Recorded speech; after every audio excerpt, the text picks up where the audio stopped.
बीच एक बड़ी खबर यही जिसकी चर्चा भी हमने की कि भारत बांग्लादेश की भी सीमा पर तनाव और बांग्लादेश की सीमा पर बाढ़ से बौखला गए हैं यूनुस। ढाका में भारतीय उच्चायुक्त को तलब किया गया। विदेश सचिव के साथ 45 मिनट तक मीटिंग हुई भारतीय हाई कमिश्नर की। तो भारत बांग्लादेश के रिश्ते पहले से ही बेपटरी चल रहे थे, इसके बाद अब बॉर्डर को लेकर भी तनाव बढ़ गया है और हालात तब आ गए हैं जब बांग्लादेश ने भारत पर बांग्लादेशी सीमा में गोली चलाने का आरोप लगाया है, जबकि भारत का कहना है कि उसने तस्करों से निपटने के लिए कार्रवाई की थी। बांग्लादेशी विदेश मंत्रालय ने भारतीय उच्चायुक्त को इस मामले में तलब किया था और करीब आधे घंटे की बैठक के बाद भारतीय उच्चायुक्त ने यूनुस सरकार को दो टूक जवाब दिया है। भारत ने रविवार को बांग्लादेश से सीमा प्रबंधन के मौजूदा समझौतों को लागू करने और सीमा पर अपराधों से निपटने के लिए सहयोगात्मक रुख अपनाने की अपील की। हाल ही में सीमा सुरक्षा बल बीएसएफ की ओर से बांग्लादेशी तस्करों को रोकने की कार्रवाई के बाद तनाव बढ़ा है। ढाका का दावा है कि भारत 5 स्थानों पर सीमा पर बाड़ लगाने की कोशिश कर रहा है, जो द्विपक्षीय समझौतों का उल्लंघन है। संजीव श्रीवास्तव जी, जो मैं कह रहा था कि चोरी ऊपर से सीना जोरी, तो अब ये स्थिति है कि खुद ड्रोन तैनात करते हैं, टर्किश ड्रोन यहाँ तैनात करते हैं, सीमा पर तनाव बढ़ाने में पूरी कोशिश करते हैं कि जितना ज़्यादा से ज़्यादा तनाव हो सके, उकसाने वाली तमाम कार्रवाई करते हैं और आरोप भारत पर लगा रहे हैं।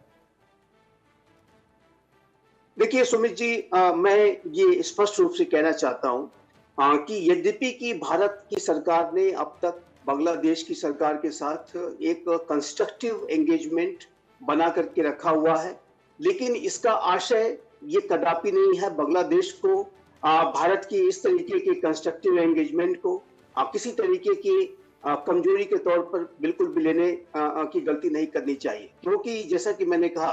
कि ये जो नया भारत है वो कठोर कार्रवाइयां करना भी जानता है और हमारे अपने सुरक्षा के हितों पर, हमारे अपने राष्ट्र की हितों पर अगर कोई आंच आएगी तो ये जो भारत है वो कठोर से कठोर कार्रवाइयां करने की तरफ आगे बढ़ सकता है और बांग्लादेश को ये बहुत भारी पड़ेगा। इसी वजह से बांग्लादेश को अपनी आंतरिक स्थितियों पर ध्यान केंद्रित करना चाहिए, अपने म्यांमार के बॉर्डर पर ध्यान केंद्रित करना चाहिए और भारत जैसे राष्ट्र के साथ एक अच्छे और बेहतर संबंध को बना के रखने की उनको जरूरत है। लेकिन हमने ये सलाहें हमने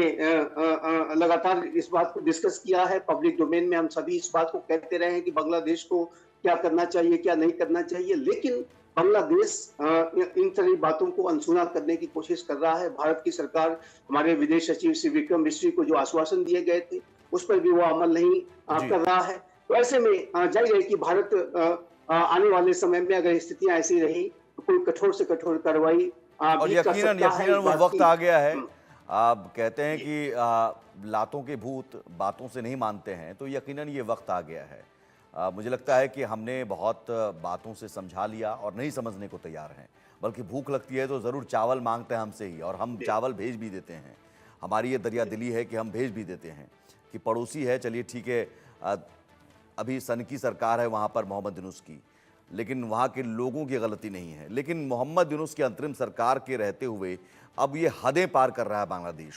कि बॉर्डर पर जो तनाव है, तनाव खुद क्रिएट किया और आरोप भारत पर लगा रहा है। हिंदुओं पर हो रहे हैं हमले रुक नहीं रहे हैं, मंदिरों पर हमले रुक नहीं रहे हैं और कट्टरपंथियों को खुली छूट मिली हुई है। तो ज़रूर भारत की तरफ से अब कठोर कार्रवाई करने का वक्त आ गया है। बहुत शुक्रिया संजीव श्रीवास्तव जी इस चर्चा में हमारे साथ जुड़ने के लिए।